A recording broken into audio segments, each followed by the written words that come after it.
받을 때에 사람의 말로 받지 아니하고 하나님의 말씀으로 받음이니 진실로 그러하도다. 이 말씀이 또한 너희 믿는 자 가운데에서 역사하느니라.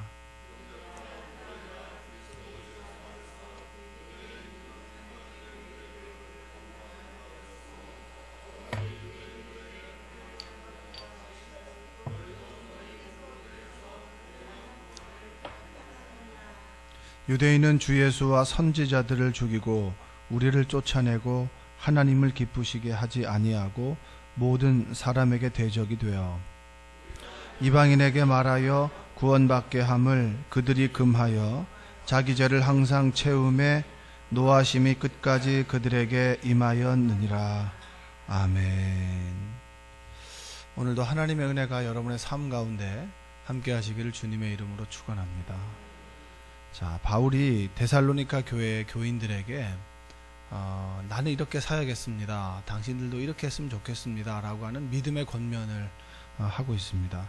그 믿음의 권면을 받은 이 사람들의 어떤 마음이었겠는가 라고 하는 것은 우리가 좀 생각해 볼 필요가 있겠고, 바울이 그러면 데살로니가 교인들에게 무슨 말을 했는가?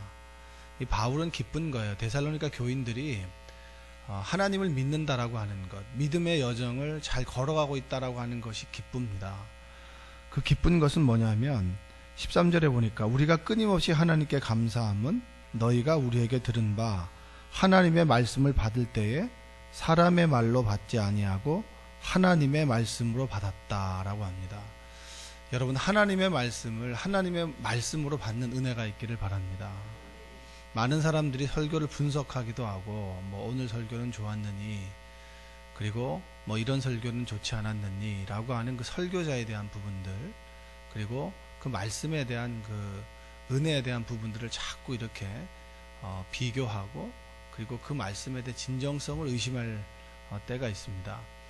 거룩한 하나님의 사람들이 모여서 거룩한 하나님의 성전에서 거룩한 하나님의 말씀이 선포된다라고 하는 것 그 자체가 바로 능력이고 은혜인 줄로 믿습니다. 많은 사람들이 말씀의 은혜가 되지 않았다, 되었다라고 그것을 비판하고 비교하게 될 때 그것은 말씀에 대한 부분이 아니라 우리 마음밭에 대한 부분인 줄로 믿습니다. 우리의 마음밭이 준비가 되었느냐, 준비가 되지 못했느냐, 우리 마음밭이 기경이 되었느냐, 기경되지 않았느냐, 밭가리를 하지 않습니까? 밭가리를. 우리의 마음 가운데 무엇이 잔뜩 끼어 있고 옥토가 되지 못하면 열매는 많이 맺지 못합니다. 그리고 고든 열매를 맺지 못하죠. 그러니까 실한 열매를 맺지 못한다라고 하는 이야기입니다. 그런데 우리 마음 밭이 하나님 안에서 갈리워지고 준비가 되면 하나님의 말씀에 씨앗이 심겨지게 되면 어떤 말씀이라도 그 말씀은 은혜가 된다라고 하는 겁니다. 마태복음 4장에 보면 4가지 밭의 비유가 있습니다. 길가에 떨어지고, 길가에 떨어진 씨앗은 새들이 먹습니다. 그리고 돌밭에 떨어진 그 씨앗은 뿌리가 깊지 못해서 해가 뜨면 그 씨앗이 타서 열매를 맺지 못하고, 가시떨기는 가시가 자라서 기운을 막아버립니다. 그러니까 곧게 자라기보다는 이렇게 비뚤게 자라게 되는 것이죠. 자라는 것도 좀 더디 자라게 됩니다.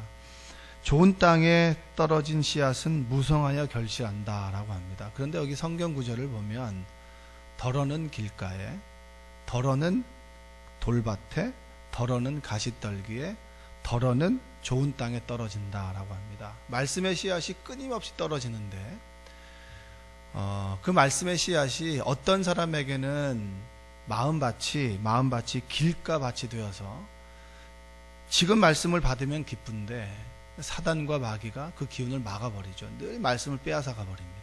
기쁨으로 충만했다가도 집으로 돌아가게 되면 늘 말씀의 은혜를 까먹는 사람들이 많다라는 거죠. 그것은 말씀의 문제가 아니라 말씀을 받는 우리 마음밭의 문제다라고 하는 겁니다. 그리고 덜어는 돌밭에 떨어지면 말씀이 오래가지 못해요. 늘 말라버리고 능력이 없는 말씀이 되죠. 그리고 늘 무엇인가가 가로막혀 있는 사람들도 있습니다. 뭔가 말씀을 가지고 뻗어나가야 되고 신앙적인 성숙을 향해 달려가야 되는데 늘 무엇인가에 환경과 조건에 막혀버린 사람들이 이제 가시떨기.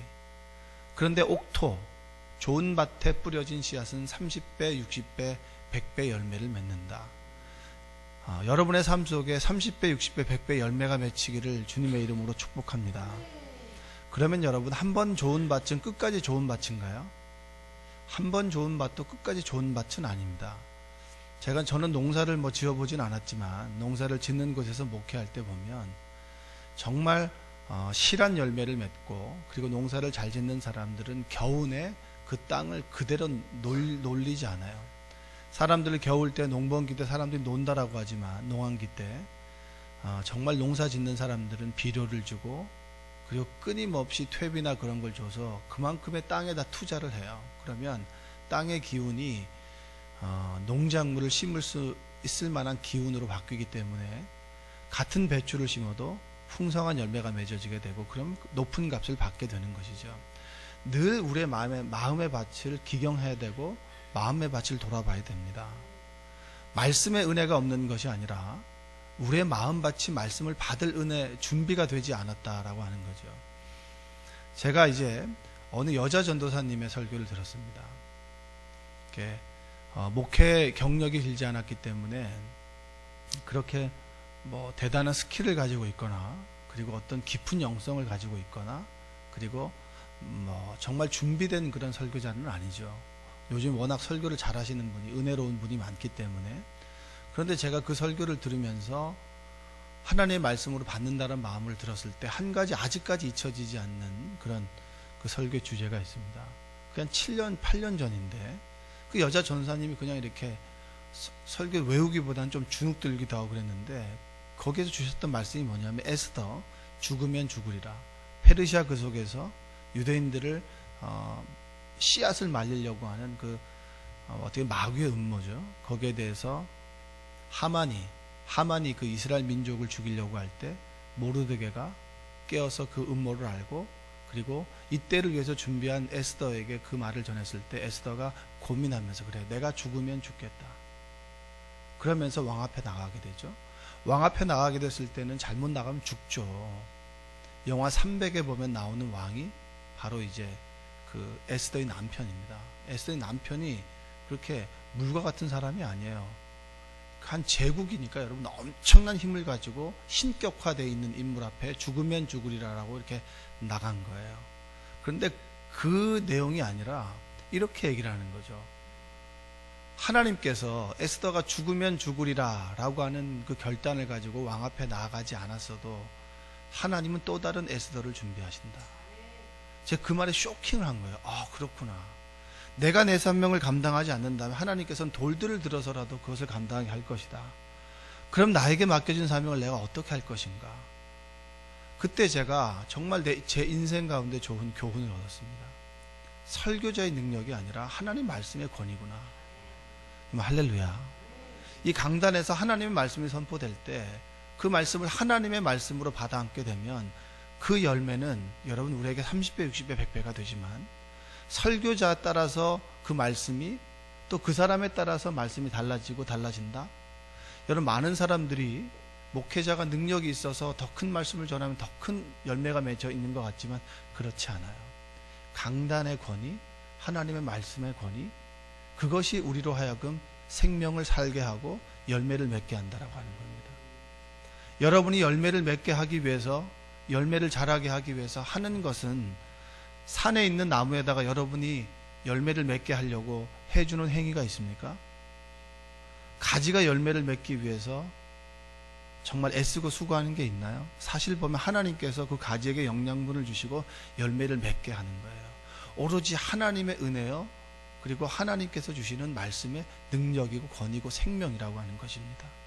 여러분, 하나님의 말씀을 하나님의 말씀으로 받는 여러분들 되시기를 주님의 이름으로 축복합니다.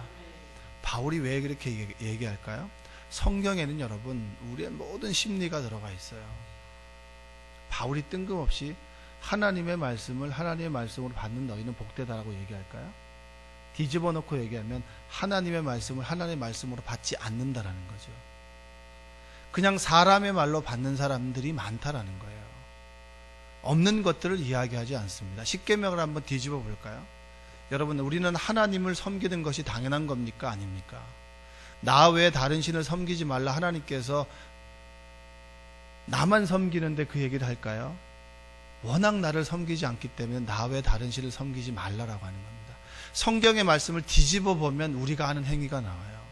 많은 사람들이 바울의 말을 바울의 말로 믿지 하나님의 말씀으로 받지 않는다라고 하는 겁니다. 이 강단에서 여러분 선포되는 말씀도, 여러분이 듣는 하나님의 말씀도 참 말 잘하네, 참 말 잘해, 사람의 말로 받기 때문에 우리 삶 가운데 열매가 맺혀지지 않는 겁니다. 여러분 TV에 나오면 좋은 설교자들 많이 있습니다. 여러분 채널만 돌리면 정말 유명한 설교자들 많아요. 똑똑하고 그리고 준비되어 있는 설교자들이 있습니다. 그렇게 많은 설교의 홍수 가운데 왜 여러분의 삶이 변하지 않습니까? 왜 내 인격이 변하지 않죠? 왜 내가 저 사람들을 대할 때 태도가 변하지 않고 내가 하는 말이 늘 부정적이고 남들을 후벼파고 아픈 말을 왜 하는 것입니까? 후벼파는 말을 들으면 나는 아픈데 왜 그 말을 계속하는 거죠? 그것이 몰라서 그렇습니까? 하나님의 말씀이 나에게 임하고 말씀의 거울 앞에 나를 비춰봤을 때, 아, 나는 그렇구나, 내가 이런 모습이구나, 그걸 붙잡고 성령의 도우심을 구하고 애타게 부르짖으며 기도할 때, 그때 하나님의 능력으로 우리의 인격이 변하고 그리고 우리의 삶이 변하고 우리의 정말 신앙적인 태도가 변화가 된다라고 하는 겁니다. 여러분 하나님의 말씀을 하나님의 말씀으로 받는 은혜가 있길 바랍니다. 이게 쉽지 않기 때문에 바울이 너희들이 내가 가만히 보니까 내가 21일밖에 있지 않았고 그리고 박해에서 쫓겨왔던 데살로니가 이 지역에 너희들이 정말 좋은 신앙생활을 하고 있구나, 좋은 마음의 밭을 갖고 있구나, 어떤 설교자가 어떤 모양과 어떤 모습으로 어느한 말로 전한다 할지라도 하나님의 말씀 앞에서는 하나님의 말씀으로 받는 그런 좋은 신앙의 밭을 가지고 있구나 라고 얘기하면서 바울이 칭찬하는 겁니다. 13절 한번 다시 읽어보겠습니다. 13절 시작.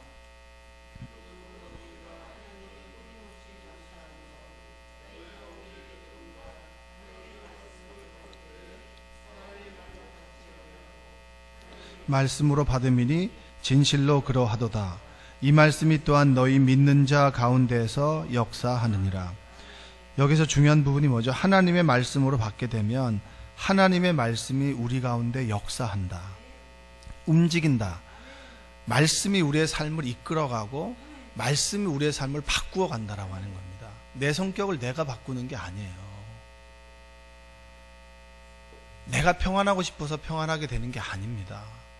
하나님의 은혜로 하나님의 은혜가 우리에게 임하게 되면서 평안해지게 되면서 그 하늘의 평안을 맛보게 됐을 때 나의 평안이 나에게 주어진다라고 하는 겁니다. 하나님의 말씀이 우리에게 임하면 우리 안에서 역사한다. 그러면서 바울이 이어서 얘기하는 게 뭐냐? 14절 한번 읽어보겠습니다. 형제들아, 너희가 그리스도 예수 안에서 유대에 있는 하나님의 교회들을 본받은 자 되었으니 그들이 유대인들에게 고난을 받음과 같이 너희도 너희 동족에게서 동일한 고난을 받았느니라. 이 데살로니가 교회 교인들이 바울이 받은 고난과 동일하진 않지만 믿음으로 그 길을 걸어가다 보면서 고난을 받게 된 겁니다. 마음이 아픈 거죠. 마음이 아프고 육체적인 아픔도 있는 겁니다. 그럴 때 왜 바울이 이들을 보면서 걱정하지 않고 감사할 수 있느냐? 여러분, 자녀가 만약에 내 자녀가 학교에서 왕따를 당한다라고 한번 생각을 해보십시오. 얼마나 마음이 아픕니까? 고난을 당하고 있는데. 제 친구도 이제 그런 얘기를 하더라고요. 딸이 학교를 갔는데 은근히 왕따를 당한다라고 하는 거예요. 그런데 제 친구는 또 딸과 많은 시간들을 함께 보내다 보니까 그 아이에게 그것을 이길 수 있는 힘이 있다라고 깨닫고, 야, 너가 스스로 이겨낼 부분이 있어. 환경적으로는 그렇지만 네가 이 상황을 좀 이겨내야 될 부분이 있어 라고 하면서 그 이야기들을 찬찬히 했다라고 하더라고요. 근데 그 이야기를 듣고 아이가 조금씩 그 상황을 직면하고 조금씩 이겨가고, 그리고 중학교 2학년에 올라가게 됐을 때는 그 왕따라고 하는 그 어려움을 이겨낸 거죠. 여러분 그 상황을 딱 들었을 때 부모의 마음이 어떻습니까? 아프죠. 내가 뭐라도 학교에 찾아가지고 이것들을 가만두지 않으리라 라고 하는 그런 마음이 일지 않겠습니까? 바울도 똑같은 거예요. 나만 고난을 당하면 되는데 믿음의 자녀들인 데살로니가 교인들이 예수를 믿는다라고 하는 이유만으로 고난을 당하는 겁니다. 여러분 여기 계신 분들은 예수를 믿는다라고 하는 이유만으로 고난을 당하는 분들은 없어요. 박해와 핍박을 당하는 분은 없습니다. 그렇기 때문에 우리의 신앙은 더 단단해지지 않는 거예요. 모든 것이 돛에 순풍이 불어서 쭉 간다라고 하는 것이 좋은 것 같지만 우리의 신앙이 그렇게 단단해지지 않습니다.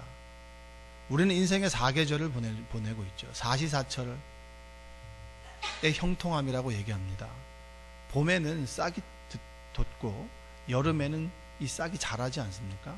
가을에는 단단해서 열매를 맺게 되고 그리고 겨울에는 어떻게 되죠? 겨울에는 모든 잎과 열매를 떨어뜨려야 되는 거예요. 그런데 우리는 어떻게 보면 겨울에 가을에 그 풍성함을 기대하고 그리고 열매를 기대하는 삶을 살아가고 있지 않습니까? 모든 것을 떨어뜨려내야 되는 그 겨울에는 생명을 유지해야 되는 거예요. 봄이 오기를 기다려야 되는 것이 바로 겨울의 영성이고 겨울의 지혜라고 하는 겁니다. 우리가 고난을 받을 때 내 힘으로 어찌할 수 없는 고난과 그 마음 아픔과 그 후벼파는 그 슬픔을 가지고 말씀을 붙잡고 그 말씀을 가지고 기도하게 될 때 그 말씀이 나에게 역사하게 되므로 고난을 한 발짝 한 발짝 한 발짝 이겨나가게 되는 것. 그것이 바로 우리 신앙생활 아니겠습니까? 바울이 그 이야기를 들은 거예요. 그래서 너무나 감사한 거예요. 그래, 고난에 넘어질 줄 알았는데 정말 하나님의 말씀으로 받게 되니까 너희들 고난을 이겨나가는구나. 뒤집어 놓고 보면 사람의 말로 받았으면 진즉부터 나가 떨어질 너희들이 하나님의 말씀, 그 한 조각의 하나님의 말씀을 붙잡고 그 말씀대로 살아가기 위해서 아둥바둥 살아가는 그 모습이 정말 대견하기도 하고 그 모습이 바로 고난을 이겨내는 모습이구나라고 하면서 바울이 그들을 대견하게 여기는 겁니다. 여러분들이 믿음의 자녀들에게 바울과 같이 이야기해주고 싶지 않겠습니까? 여러분의 자녀들이 아둥바둥 신앙생활을 해나갈 때 그렇게 말하고 싶지 않겠어요? 여러분, 하나님의 말씀이 우리에게 생명이 됩니다.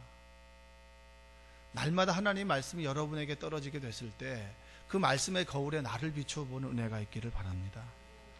그 말씀의 거울에 나를 비춰보지 않고 자꾸 말씀의 거울을 가지고 타인을 비춰보게 될 때 여러분, 우리 신앙은 교만해지게 되고 우리 신앙은 감사가 없게 되고 신앙적인 성숙을 가져올 수 없다라고 하는 겁니다. 여러분, 설교자가 준비되어 있으면 좋겠죠. 훌륭한 언어 구사 능력을 가지고 있으면 좋을 겁니다. 외모도 훌륭하면 좋겠죠. 그런데 우리가 아는 바울은 그렇지 않았어요. 바울은 학자들이 얘기하는 매부리코에 코에 좀 왜소한 외모에 그리고 어눌한 말투를 가지고 있었고 지병도 가지고 있었다라고 얘기를 합니다. 아볼로가 훨씬 더 유창하다라고 여길 정도로 바울보다는 말을 더 잘했어요. 그런데 우리가 기억하는 그 말씀은 아볼로로부터 전해진 말씀입니까? 바울로부터 전해진 말씀입니까? 바울의 서신들이 나와 있지 않습니까? 그러면 여러분, 바울의 언변이 아니라 하나님의 말씀의 능력이라고 하는 것이죠. 하나님의 말씀을 하나님의 말씀으로 받아안는 우리에게 하나님의 말씀은 역사한다. 그러나 그 말씀에 대한 권위를 부정하고 늘 그 씨앗의 진정성을 의심한다면 그 씨앗이 아무리 좋은 옥토에 떨어진다 하여도 열매를 맺을 수는 없다라고 하는 것입니다. 인생의 어려움과 그리고 가정의 기도 제목과 기도하지 않으면 안 돼. 그래, 기도해야지 라고 새벽에 피곤한 몸을 이끌고 나오신 여러분들, 오늘도 하나님의 말씀이 주어질 때 그 말씀이 하나님 말씀 되도록 여러분의 마음의 밭이 갈아엎어지고 그리고 여러분의 마음의 밭이 정말 옥토가 될 때 그 말씀이 진정한 여러분의 삶 속에 열매가 맺혀지게 되고 그 열매가 여러분의 삶을 풍성하게 만들 줄로 믿습니다. 여러분, 고통과 고난 가운데 살아가고 계십니까? 그러면 그 말씀 가지고 살아가십시오. 두려워하지 말라, 놀라지 말라, 내가 너와 함께 하겠다. 그 하나님의 말씀을 붙잡고 달려가고, 그리고 고난과 어려움 가운데 있을지라도 고난을 이겨냈던 믿음의 사람들의 말씀을 가지고 달려가고, 지금도 고난 가운데 있지만 고난 가운데 감사하는 믿음의 사람들을 보면서 달려가고, 여러분 끝까지 믿음의 여정을 쉬지 않고 달려가시는 그 과정 속에서 하나님의 말씀이 하나님 말씀 되게 우리의 마음의 밭이 준비되는 여러분들이 되셨으면 좋겠습니다. 네, 기도하겠습니다. 사랑과 은혜가 풍성하신 아버지 하나님 감사합니다. 바울이 감사한 것은 바울로부터 복음을 전해드렸던 사람들이 하나님의 말씀의 권위를 인정하고 하나님의 말씀을 하나님의 말씀으로 받음으로 그 말씀이 그 삶 속의 공동체 가운데 역사하였다라고 하는 사실입니다. 어느 순간에 설교자에 따라서 말씀의 권위가 바뀌고 설교자에 따라서 말씀의 경중이 달라지며 교회의 규모에 따라서 강단의 크기에 따라서 하나님의 말씀의 진정성을 의심했다면 하나님 앞에 용서를 구합니다. 하나님의 말씀을 말씀되게 하여 주시고 그 말씀을 받기 위한 마음의 밭이 아버지는 기경되도록 주님 도와주시옵소서. 우리 안에 교만함과 죄짐과 분냄과 성냄과 분노와 그리고 하나님의 말씀을 회방하는 그런 마음의 상태에 있다면 하나님께서 보게 하시고 깨닫게 하시고 회개함으로 우리의 마음밭이 옥토가 되도록 주님 도와주시옵소서.